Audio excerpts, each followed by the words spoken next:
Muy bien, hoy seguimos con la serie del libro de Números. Hoy vamos a ver dos capítulos, capítulo 9 y capítulo 10. Y Dios nos va a dejar una gran enseñanza. Me da mucho gusto tener la bendición de compartirles en estos videos, en estos temas, esta palabra de Dios, esta palabra revelada, inspirada, que es la que rige nuestra vida.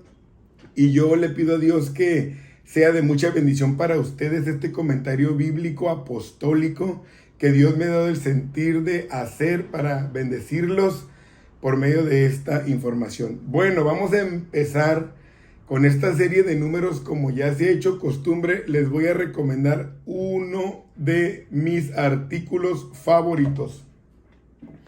La Biblia de Estudio Rairie ampliada, versión Reina Valera. Quiero que vean este tesoro. Es una Biblia súper especial para mí. Mire, trae resumen de doctrinas bíblicas, trae parte de la historia, cómo nos llegó la Biblia, cómo comprender la Biblia, trae notas explicativas, mapas, cronologías, diagramas, bosquejos, etcétera, etcétera, arqueología de la Biblia, panorama de la Biblia. Más de 2 millones de ejemplares vendidos, más de 2 millones de cristianos. No pueden estar equivocados y yo se las recomiendo. Es una de mis Biblias. Miren, todas son favoritas, todas las amo.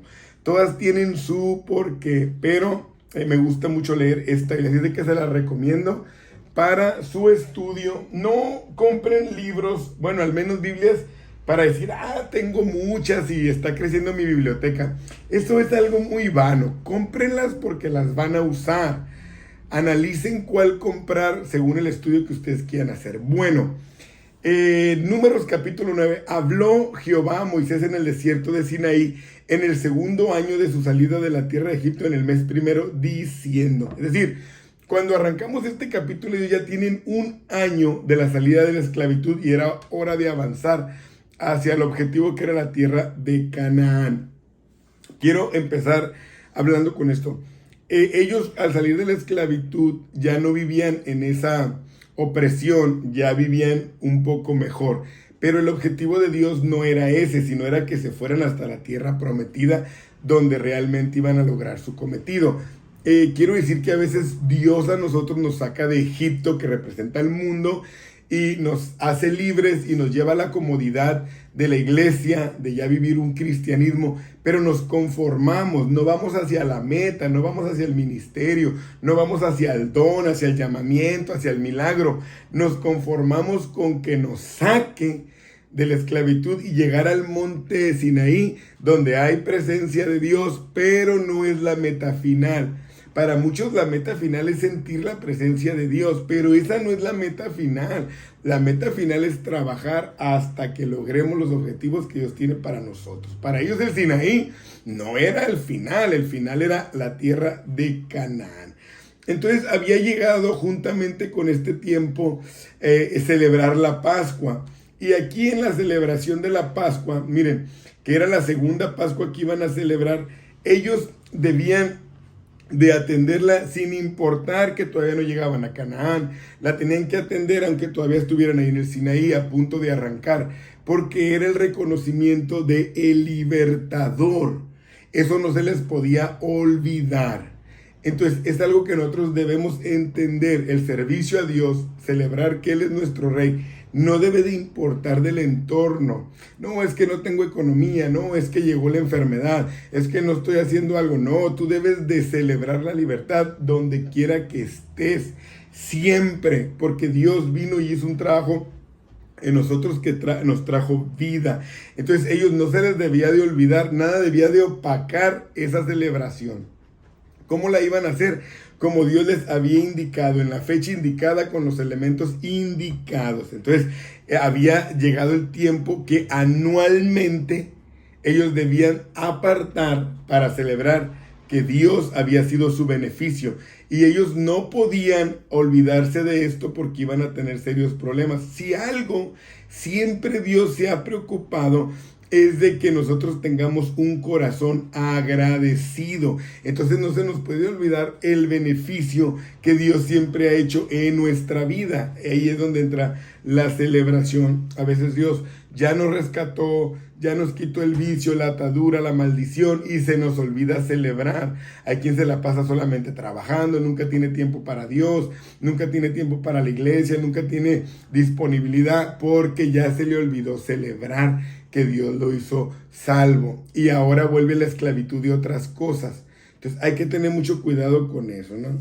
Algo que me impacta, algo que me impresiona es que cuando llegó el momento de la celebración en Israel, había gente que no estaba lista para celebrar porque habían estado en alguna situación, en alguna condición de atender a algún muerto de su familia. Eso les impedía a ellos estar siendo parte del ritual. Pero, mire, a mí quiero leerles esto, pero hubo algunos, dice el verso 6, para que usted también lea conmigo, que estaban inmundos, o sea, no estaban aptos. No confundamos el inmundo, que nosotros lo entendemos como alguien así sumergido en la miseria, en el pecado. No, simplemente no estaban aptos para atender las reglas que Dios les había dicho. Y dice inmundos a causa de muerto, y no pudieron celebrar la Pascua aquel día. Y vinieron delante de Moisés y delante de Aarón aquel día y le dijeron a aquellos hombres: nosotros estamos inmundos. Punto 1, reconocían, porque tenían que atender a algún familiar, algún pariente, algún amigo que había muerto. Entonces, pero ellos reconocían que no estaban aptos para celebrar, pero tenían el interés de hacerlo. O sea, había un corazón en ellos que querían atender la celebración, pero que les había salido este imprevisto. Entonces, estaban agradecidos con Dios, pero también reconocían que no podían atenderlo porque era faltarle a Dios. Entonces, ¿qué pasa cuando un líder? Yo veo la maravilla en este tiempo, tanto en el líder Moisés como en el pueblo, que el pueblo reconoce, y el líder no es legalista, no dice, no, pues quién sabe qué vas a hacer, porque la Biblia dice así, porque si hay muchos hermanos, si hay muchos líderes cuadrados, que no tienen opciones, que no tienen ofertas, que no tienen visión, que no tienen criterio, y lo que ellos dicen, piensan que así es, y no miran si alguien tiene una necesidad diferente, una condición apremiante. No, es así y punto. A mí me fascina esto de Moisés, que Moisés dice, le pregunto a Dios, aunque él ya sabe que hay reglas, que Dios le dijo cómo, pero él está viendo el corazón de estos hombres, entonces dice, a ver, déjenme ver cómo le puedo hacer, porque ustedes, yo veo que tienen el anhelo del corazón de hacerlo. Ahora, qué maravilloso esta parte del pueblo que reconoce la inmundicia, ¿no? Entonces, ahora en este tiempo la gente ministra, la gente participa, la gente hace, arma, la gente controla, la gente planea, se misiona, pero muchas veces es inmunda o no apta y no lo dice a Dios, no lo dice al líder, y se arriesgan a hacerlo así. Y qué maravillosa esta sección del pueblo que dice, no, ahorita no lo puedo hacer, pero lo quiero hacer, porque ellos apelan entonces a la misericordia de Dios. Y este líder espiritual, con toda la sabiduría, con todo el amor al pueblo, dicen, déjenme ver qué pasa. No es un líder legalista. Y yo ese consejo doy, no sean legalistas, hermanos. No manejen todo como dice el librito de su religiosidad. Necesitamos ver y apelar al corazón de la persona y buscar en guianza el Espíritu de Dios para poder resolver de una manera correcta, de una manera santa. No como siempre ha sido, como nos enseñaron, como nos la aplicaron, porque la vida no es así. Entonces, este líder, hablando de esto tan importante, le ora a Dios y le dice, oye Señor, mira, aquí parte de tu pueblo te quieren honrar, pero ellos reconocen que no están aptos. Aquí llega la respuesta de Dios.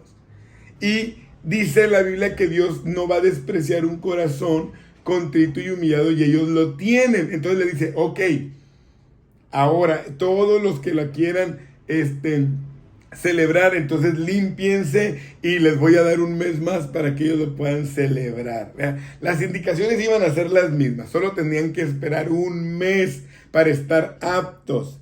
Vemos aquí que la voluntad de Dios ante el corazón de un hombre arrepentido es más poderoso que una legalidad. Esto lo debemos aprender en este capítulo 9. Ver el corazón, sentir el corazón de la persona y llevarlo a Dios. para que Dios nos dé sabiduría y podamos nosotros entonces atender las cosas de una manera correcta, porque si no vamos a caer en los fariseos que le daban carga a los hombres que ni ellos podían llevar, y cuando ellos cometían un error sí querían que toda la misericordia estuviera con ellos. Por eso tenemos que tener cuidado. Y luego también le dice algo aquí maravilloso el Señor, mira, para que no seamos tú y yo jueces inquebrantables, y vemos cómo Dios toma una opción hacia estos corazones, igual nosotros la debemos de tomar. Mas el que estuviere limpio y no estuviere de viaje, si dejare de celebrar la Pascua, la tal persona será cortada del pueblo. Es decir, que tenías todo, pero no querías, entonces había consecuencias. Y si andaban de viaje, donde anduvieran, ellos tenían que celebrar la Pascua con todos los rituales. Vean. O sea, vemos esta contraparte, esta cosa contraria, alguien que no la puede celebrar pero quiere, y alguien que sí quiere pero no se organiza. Iba a ser cortado del pueblo. Entonces, cuando vamos cerrando este capítulo maravilloso de la Biblia que nos está enseñando a reflexionar, a no ser unas personas legalistas, religiosas, inquebrantables en lo legal, debemos de cuidar que obviamente no vamos a afectar la regla de Dios, pero sí vamos a apelar a la misericordia de Dios para que entonces podamos ver un resultado real. Entonces terminó Moisés de levantar el tabernáculo, de dar estas indicaciones, y dice el verso 15, el día que el tabernáculo fue levantado o erigido, la nube cubrió el tabernáculo sobre la tienda del testimonio. Y a la tarde había sobre el tabernáculo como una apariencia de fuego hasta la mañana. Entonces, ¿qué representa la nube? La aprobación de Dios sobre lo que construyeron, sobre lo que hicieron. Dios les estaba diciendo, estoy de acuerdo en esto. Y así debe de ser el ministerio en todos nosotros. Literalmente no vemos esa nube, pero debe de estar el Espíritu Santo respaldando nuestras acciones para que entonces nosotros podamos tener la comprobación de que Dios está con nosotros, de que Dios está con nosotros. Entonces, cuando se alzaba la nube, algo que ya hemos hablado, ellos avanzaban. Cuando se alzaba, ellos se levantaban. Y lo que avanzara la nube era lo que ellos avanzaban. Donde se paraba la nube, se paraban ellos. Al mandato de Dios acampaban donde Dios les dijera. Algo que tenemos que aprender a hacer. El que indica cuándo avanzar es Dios. Si Él quiere esperarse un día, 2 días, un mes, un año, donde se parara la nube, ellos tenían que ser pacientes o estar listos para la marcha. Porque el que indicaba el camino era Dios. Él era el que mandaba. Y en nuestro tiempo también Dios es el que manda. Nosotros tenemos que ser sensibles para las indicaciones de Dios. ¿Cuándo es mi tiempo? ¿Cuándo lo debo de hacer? ¿Cómo lo debo de hacer? ¿Dónde lo debo de hacer? ¿Qué decisiones tomar? Que Él sea el que me guíe. Que la presencia de Dios permanezca en mí siempre, de día y de noche, para que yo no marche hacia atrás o hacia un rumbo equivocado. Entonces, esto nos va a ayudar a reflexionar en qué es lo que estamos haciendo. Otra de las indicaciones que vemos en esto es que Dios en el capítulo 10 le ordena a Moisés que haga trompetas. ¿Por qué? Porque recuerden, ya se van. Tengo algunos libros, tengo algunos videos y capítulos hablando de que ellos ya se van, pero las indicaciones siguen antes de partir. Y ahora entonces el Señor les da la orden de hacer 2 trompetas de obra de martillo, las harás, las cuales te servirán para convocar a la congregación y para hacer mover los campamentos. Entonces, la organización ahora, en base a todo el grupo, de cómo hablarles, de cómo juntarlos, entonces ya estaban hechas. El pueblo estaba ultimando estos detalles, porque ya iban a partir. Entonces Moisés recibe la indicación de cómo los iba a congregar, ¿no? No debemos olvidar, cuando hablamos de trompetas, esa promesa del toque de la final trompeta, donde los que muramos en Cristo vamos a resucitar primero. Entonces les indica cómo iban a estar estos sonidos cuando toquen, cuando las tocaren. Vean lo que dice el 3 del 10. Toda la congregación se reunirá ante ti a la puerta del tabernáculo de reunión. Es decir, cuando tocaban las 2 al unísono, el pueblo entendía que era una alerta general, había que ir. ¡Ey! Sonó la trompeta. sonaban las trompetas y se reunían para ver qué información había. Pero cuando tocaban solo una, entonces se congregaban los príncipes, los líderes, porque había que darle indicaciones a ellos para el pueblo, no había necesidad de juntarlos a todos. Cuando tocaban alarma, entonces movían los campamentos, los que estaban al oriente. Vea esto también. Y cuando tocareis alarma, entonces moverá los campamentos de los que están acampados al oriente. Y cuando tocareis alarma la segunda vez, moverán los que están al sur. Es decir, el tipo de sonido de la trompeta indicaba dónde quizás había peligro, dónde había que moverse, y los campamentos entendían, esto era una estrategia de guerra. Ellos la conocían, no la conocían los enemigos, ¿no? Entonces, el tipo de alarma tenía que ver. ¿Quiénes eran los encargados de tocar estas trompetas? Los sacerdotes. Ellos eran los que las tocaban en tiempos de guerra, en tiempos de organización, en tiempos de movilización. Todo esto lo hacían ellos. Entonces, salen, en el verso 11, salen del Sinaí, en el año segundo, en el mes segundo, a los 20 días del mes, la nube se alzó. Al decirnos días, meses, años, es una fecha. Nos está diciendo que no es una historia ficticia, que no es un relato donde solo vamos a aprender algo de esta historia. No, nos está diciendo que es un hecho real. Por eso nos está dando una fecha. Entonces, después de tanto tiempo, llegó el tan anhelado momento de salir y avanzar rumbo a la tierra prometida. Por fin, el pueblo vio que la nube se levantó y era hora de marchar hacia el desierto de Parán, que fue la primera parada. Bueno, antes de cerrar el video, quiero hablar de Parán. Es un lugar que tiene mucha gravilla. Fíjense, porque no llueve seguido. Es una región accidentada, hay piedra caliza, terreno escabroso, sin vegetación verde, hay muy pocos manantiales y los que hay están alejados unos de otros. Pero ahí se paró la nube. Y es lo que no entendemos los cristianos.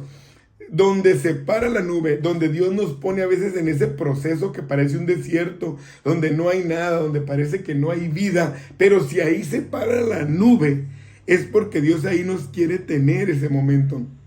Y allí, ¿por qué nos para Dios? O a ellos, ¿por qué los paró donde no había alimento, donde no había agua, donde no había nada?